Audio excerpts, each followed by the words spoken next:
Bismillahirrahmanirrahim. Assalamualaikum warahmatullahi wabarakatuh.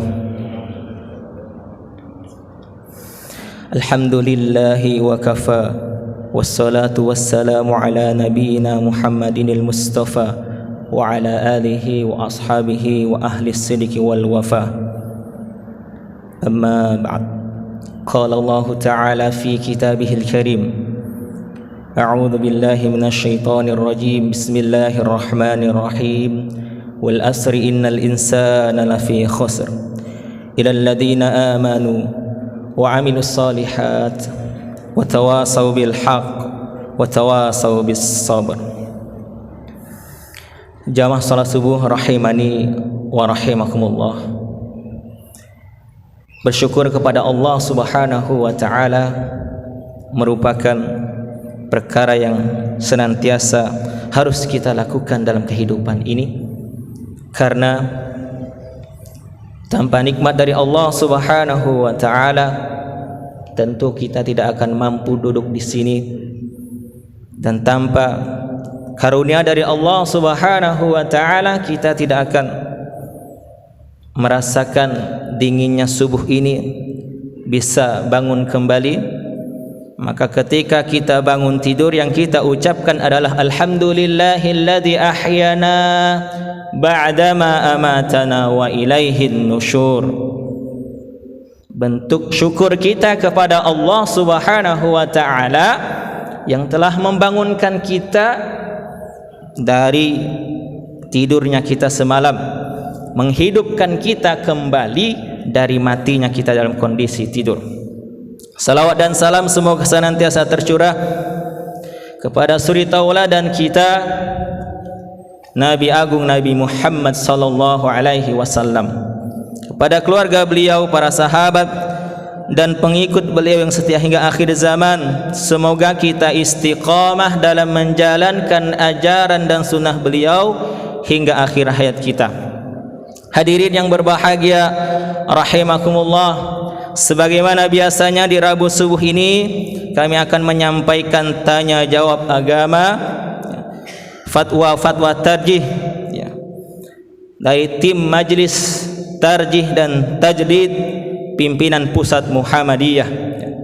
Jadi perkara yang kami sampaikan adalah perkara tanya jawab agama, yang mana jawabannya adalah berasal dari tim Majelis Tarjih dan Tajdid pimpinan Pusat Muhammadiyah.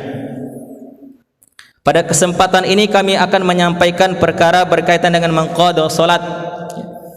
Beberapa waktu yang lalu masih ada pertanyaan dari murid kami, karena kami mengajar di lembaga pendidikan Muhammadiyah baik di SMP, SMA maupun di kampus, maka kami jawab pertama sebagaimana yang dijawab oleh Tarjih Muhammadiyah, tanpa mengesampingkan pendapat yang berbeda dari apa yang disampaikan oleh tim Majelis Tarjih dan Tajdid pimpinan Pusat Muhammadiyah. Inilah yang senantiasa kami lakukan ketika menyampaikan satu pendapat dan ada pendapat lain yang berbeda daripada itu.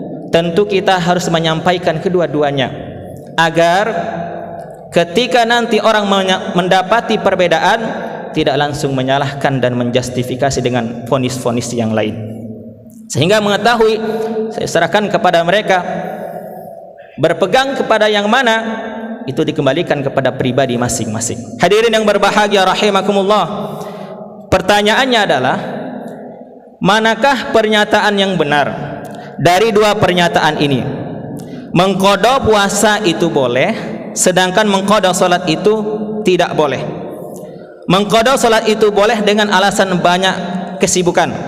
Ini pertanyaan dari pengurus pengajian pemuda Muhammadiyah Argasulu, Banjarnegara, Jawa Tengah.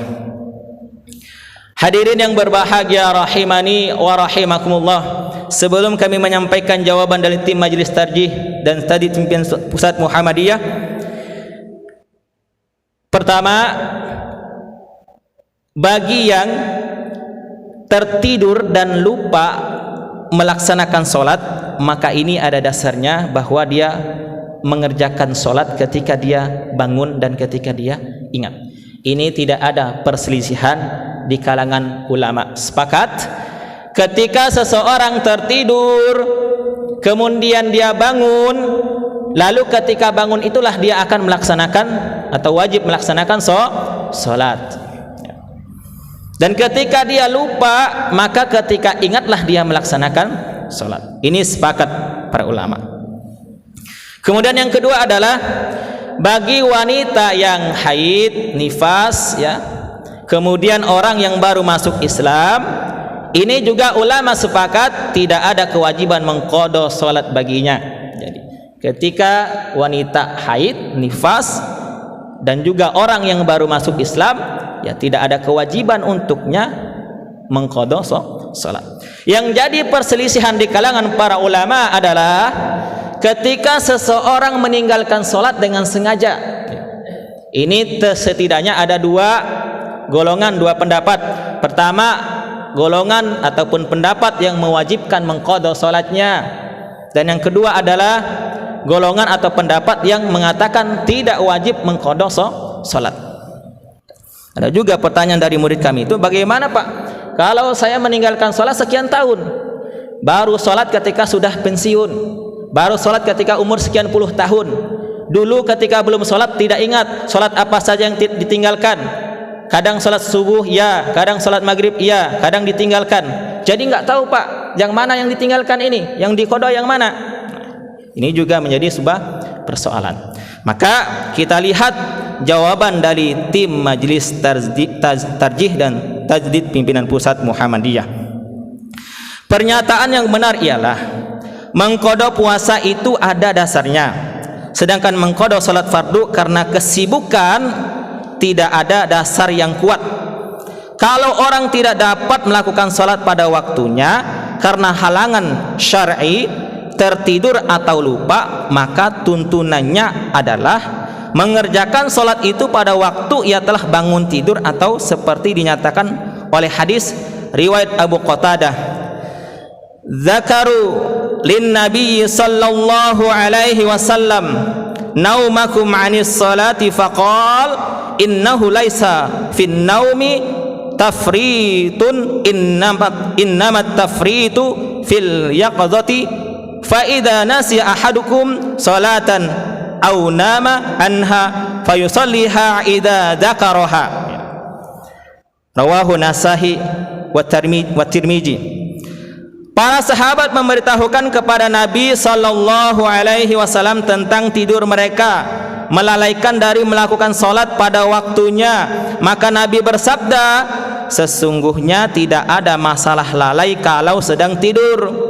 Sesungguhnya lalai itu adalah keadaan dia terjaga, tidak dalam kondisi tidur. Maka apabila lupa salah satu di antaramu atau sedang tidur sehingga tidak mengerjakan salat, maka kerjakan salat apabila telah bangun atau ingat. Ini dalam hadis dari Abu Qatadah. Hadis lain yang menjelaskan, yang artinya kami bacakan, dari Anas bin Malik radhiyallahu an, ia berkata, bersabda Rasulullah sallallahu alaihi wasallam, barang siapa lupa mengerjakan salat, maka kerjakanlah dikala mengingatnya, tidak ada ganti kecuali itu. Dan beliau membaca ayat, ya, membaca sebuah ayat, ya, yang di dalam yang artinya kerjakanlah salat untuk mengingatku, ya. Jadi ketika ingat mengerjakan salat pada saat kita lupa atau yang lainnya kasusnya tertidur. Hadis ini disepakati kesohihannya oleh Bukhari dan Muslim. Lafadz di atas menurut lafadz Bukhari. Sedangkan lafadz Muslim menjelaskan yang artinya kami bacakan, ya. Barang siapa yang lupa mengerjakan salat atau tertidur mengerjakan salat, ya, maka gantinya ialah mengerjakan salat ketika dia mengingatnya atau pada saat dia bangun tidur. Hadis-hadis di atas menunjukkan cara melakukan salat apabila tidak mengerjakan salat wajib karena tertidur, atau jika pada suatu salat wajib bukan karena lalai, ya, bukan karena disengaja, bukan karena urusan dunia yang dapat ditinggalkan untuk mengerjakan salat. Adapun salat sunnah, Nabi telah melakukan qada akan sunnah fajar, sunnah sebelum zuhur dan sesudah, serta salat sunnah witir sejauh pemantauan yang dilakukan oleh tim Majelis Tarjih yang dilakukan oleh kita tidak didapati dasar melakukan qada dalam salat wajib karena kesibukan. Misalnya Pak Tani karena sibuk di sawah, pedagang sibuk di pasar, atau seorang olahragawan bahkan seperti pada masa kampanye karena asik kampanye mereka meninggalkan salat asar. Sama halnya dengan anak muda yang gemar menonton film di gedung bioskop yang waktu pemutarannya pada waktu salat sehingga salatnya tertinggal, itu diqada setelah melakukan salat wajib berikutnya. Kalau kita teliti, yang ada dasarnya ialah melakukan jamak ya. Salat fardu dikala ada keperluan yang penting berdasarkan apa yang pernah dilakukan Nabi, seperti diriwayatkan Muslim dari Ibnu Abbas ya. Jama'a Rasulullah sallallahu alaihi wasallam baina adh-dhuhri wal asri wal maghrib wal isya bil Madinah fi ghairi khaufin wala matar.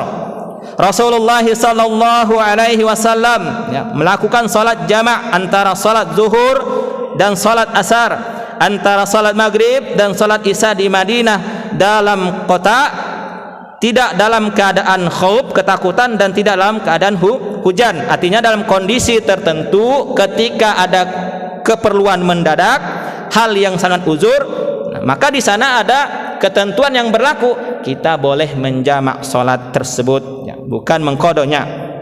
Komentar Ibnu Abbas radhiyallahu an ketika ditanya apa yang dimaksud dengan melakukan seperti itu, ia menjawab untuk tidak menyampitkan umatnya. Tentu saja hal itu karena Nabi menghadapi hal yang penting dan tidak menjadi kebiasaan ya. Maka menurut riwayat Bukhari dan juga Muslim dari Ibnu Abbas radhiyallahu an, yang artinya kami bacakan, bahwa Nabi sallallahu alaihi wasallam salat di halaman kota Madinah 7 rakaat ya. 7 rakaat ini menggabungkan beberapa salat ya. Artinya mengqada salat yang tertinggal, bukan menjamak salat yang tertinggal, bukan mengqada salat yang telah lewat. Ini yang ada ketentuan dalam hadis sebagaimana yang dijawab oleh tim Majelis Tarjih dan Tajdid Pimpinan Pusat Muhammadiyah. Jadi pendapat yang dipegang oleh Tarjih Muhammadiyah adalah tidak ada dasar yang kuat terkait mengqada salat wajib ya. Tetapi yang ada adalah jamak salat, dan pada prakteknya memang saya belum pernah menjumpai ataupun menemui ya, orang yang mempraktekkan pendapat yang mengatakan wajib qada salat ya. Belum pernah saya menemui, mungkin ada tapi belum pernah ya. Artinya setelah salat subuh gini ada orang salat lagi, setelah salat zuhur ada orang salat zuhur lagi, setelah asar ada orang salat asar lagi. Saya belum pernah menjumpai ini. Tapi mungkin orang yang berpegang kepada pendapat ini banyak ada, tapi yang prakteknya mungkin jarang kita temui. Artinya apa? Pendapatnya dipegang tapi prakteknya kadang-kadang tidak dijalankan ya. Artinya apa? Ya kalau misalnya kita tertinggal, bagaimana solusinya? Kalau kita mungkin sekian tahun tidak salat, dulu mungkin karena kesibukan ini dan itu, atau belum mendapatkan hidayah dari Allah Subhanahu wa taala, maka kalau dalam ya, pendapat Tarjih Muhammadiyah, kita taubat kepada Allah Subhanahu wa taala, memperbanyak istighfar, memperbaiki salat wajib kita, serta menambah dengan salat sunnah. Inilah yang kita lakukan ya.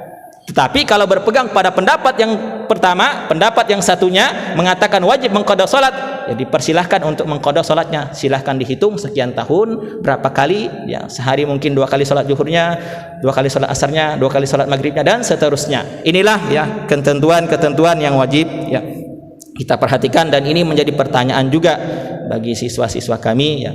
Kami jelaskan sebagaimana yang kami ketahui. Semoga ini menjadi kebaikan bagi kami pribadi dan jamaah sekalian, serta meningkatkan iman dan takwa kita kepada Allah Subhanahu wa taala, bahwa Islam ini adalah agama yang luas, agama yang mudah untuk kita kerjakan, dan tentu dengan kita terus menambah ilmu pengetahuan, semakin ya kuat iman kita, semakin bertambah semangat kita dalam beribadah kepada Allah Subhanahu wa taala. Kita sempurnakan dengan doa kafaratul majlis. Subhanakallahumma wa bihamdika asyhadu an la ilaha illa anta astaghfiruka wa atubu ilaik.